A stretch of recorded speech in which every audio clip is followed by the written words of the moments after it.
There's an anti-Second Amendment effort that seems to have some hidden agendas to it. At least they were hidden to me. Maybe they weren't hidden to you, but it's very disturbing. And that's kind of what I want to spend some time talking about. And that's this idea of it's right now in New Jersey. It's also in Illinois.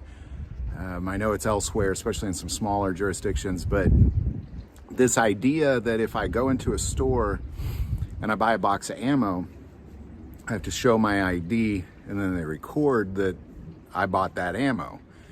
And then that is then shared with the ATF.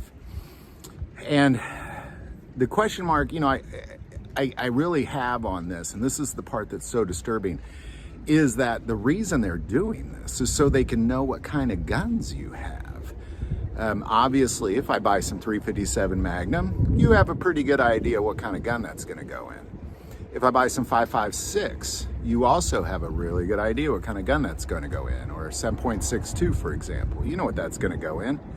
So they know, based off of the type of ammo that you're buying, what kind of guns you have, and that's the purpose of it. Now, here's why this is so disturbing. One, because the states that are doing this, they're making you register those certain weapons so they can discover, if under their eyes, if you're a felon or not. Now, here's the purpose of making this video, because a lot of this isn't new information. I'm sure you knew a lot of this already. Don't do that. Don't buy it. Like, I'm pleading with people, do not go into a store and hand over your ID to purchase ammo. It's incredibly disturbing. If you live in Illinois, drive over the border, go to Missouri, go anywhere else, but don't buy it in Illinois. Don't register your ammo with the federal government. It's really appalling. And I know what's happening is in the state of New Jersey and in the state of Illinois, millions of people are buying ammo, probably yesterday. Just stop. Absolutely stop. Refuse to purchase ammo in those states. Now you might say, but I need ammo and I'm in this state.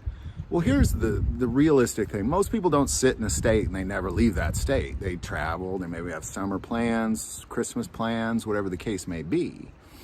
What I'm suggesting is that when you travel, you buy ammo. You take that opportunity to purchase ammo. And I've said this in several videos, but when I travel around, I love to stop at gun stores in little towns that I've never been to see what they have.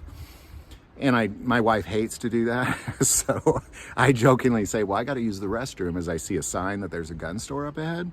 And then I stop and I go into the gun store, and she's figured that out, obviously, by now. And when I say I got to use the restroom and she sees the gun store, she just nods her head no. So, but anyhow, sometimes I stop, sometimes I don't. But I would use those opportunities to purchase ammo if I lived in Illinois or New Jersey. You really need to stop.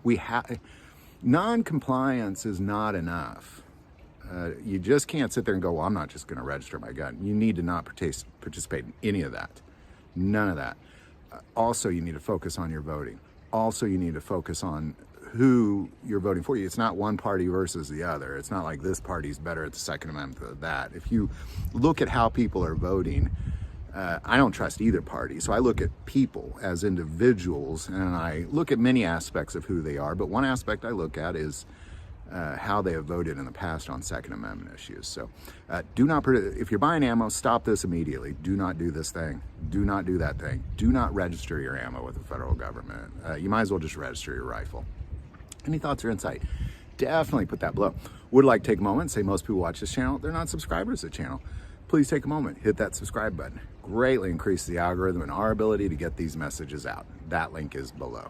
But the most important part of this channel, we take prayer requests, and never hesitate to send that in. Thank you for watching this episode of God, Family, and Guns. And as always, love God, love your family, and love guns.